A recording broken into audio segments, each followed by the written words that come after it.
جيب لك كاسيميرو بقى ايام ما كان في الريال مع زيدان. زيدان ده ايه هيمسكه يظبطه. شوف بقى هيطلع منه ايه. دبابة ما كانش حد فعلا يقدر عليه في نص الملعب.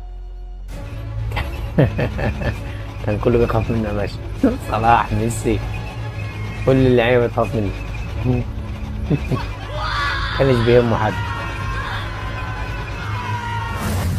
راح بقى اليونايتد عند تنهاك.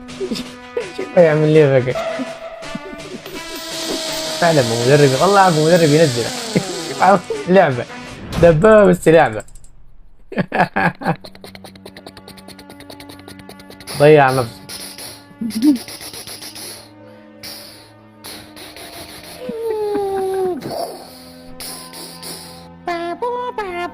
السير والشيطان. المارد الأحمر بيبكي في الزاوية.